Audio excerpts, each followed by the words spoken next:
تربیت رکھتی ہیں اور خود بھی شریعت مصطفیٰ کے دائرے میں رہتی ہیں. بچوں کو جو پروان چڑھاتی ہے, بچوں کی جو پرورش کرتی ہے, تو شریعت مصطفیٰ کے دائرے میں رہ کر کے بچوں کی پرورش کرتی ہے, بچوں کی دیکھ بھال کرتی ہے. اور اگر عورت علم والی ہو جائے, عورت اگر علم دین حاصل کر لے, تو اپنے شوہر کے حقوق کو جانتی ہے, اپنے اولاد کے حقوق کو جانتی ہے, اپنے اہل و عیال کے حقوق کو جانتی ہے, اپنے پڑوسی کے حقوق کو جانتی ہے. عورت جب علم حاصل کر لیتی ہے تو وہ جانتی ہے کہ ہمیں پڑوسیوں کے ساتھ کیسا حسن سلوک کا معاملہ کرنا چاہیے, اپنے اولاد کو کیسی تربیت دینی چاہیے. جب عورت علم دین حاصل کر لیتی ہے تو اسے معلوم ہوتا ہے کہ ہمیں اپنے شوہر کے ساتھ کیسا برتاؤ کرنا چاہیے. عورت جب علم دین حاصل کر لیتی ہے تو اسے یہ معلوم ہو جاتا ہے کہ ہمیں اپنے شوہر کے ساتھ کیسا برتاؤ کرنا چاہیے, کیسے اپنے شوہر کا ادب و احترام کرنا چاہیے.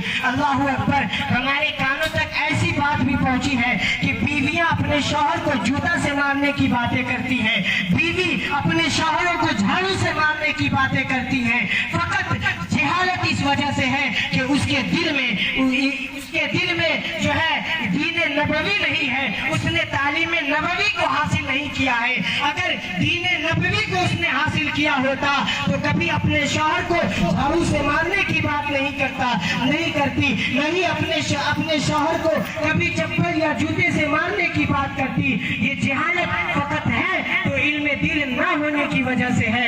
اس لیے علم دین اپنے بچوں کو دلائیں, اپنے بچوں کو علم دین سکھائیں. اور یاد رکھیے, جب کوئی مرد علم دین حاصل کرتا ہے تو علم دین حاصل کرنے کے بعد انسان علم دین حاصل کرتا ہے تو وہ اپنے اولاد کے حقوق کو بھی جانتا ہے, اپنے والدین کے حقوق کو بھی جانتا ہے, اپنی بیوی کے حقوق کو بھی جانتا ہے, اپنے اولاد کے حقوق کو بھی جانتا ہے, اپنے پڑوسی کے حقوق کو بھی جانتا ہے, اپنے اہل و عیال کے حقوق کو بھی جانتا ہے.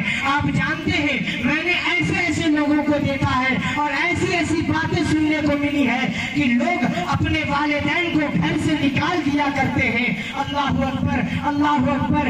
اپنے والدین کو گھر سے نکال دیتے ہیں, اپنے والدین کو جو ہے اف کہتے ہیں, اپنے والدین کو تنزیہ جملے کہا کرتے ہیں, اپنے والدین کو جو ہے گالیاں بکا کرتے ہیں. نعوذ باللہ من ذالک. نبی کریم صلی اللہ تعالیٰ علیہ وسلم ارشاد فرماتے ہیں کہ جو شخص اپنے والدین کو ناراض کرتا ہے, اپنے والدین کی شان میں گستاخی کرتا ہے, وہ کبھی خیال نہ کرے کہ میں اپنے پیر کا دامن پکڑ کر کے جنت حاصل کر لوں گا, اپنے پیر کے دامن میں اپنے پیر سے مرید ہو کر کے اپنے پیر کے قدم کو دبا کر کے میں جنت حاصل کر لوں گا. کبھی یہ گمان نہ کرے, بلکہ اللہ تبارک و تعالیٰ نے تمہارے لیے جنت تمہارے پیر کے قدموں میں نہیں رکھا ہے, بلکہ تمہارے والدین کے قدموں میں رکھا ہے, تمہارے ماں باپ کے قدموں میں رکھا ہے. لہذا انسان علم حاصل کرے. اگر وہ علم حاصل کرے گا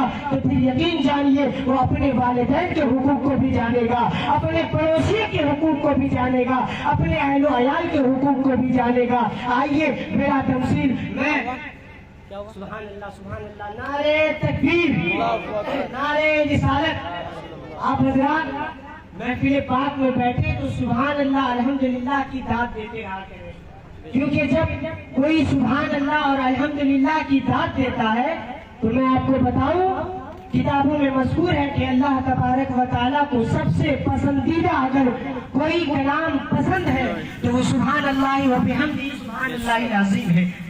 لہذا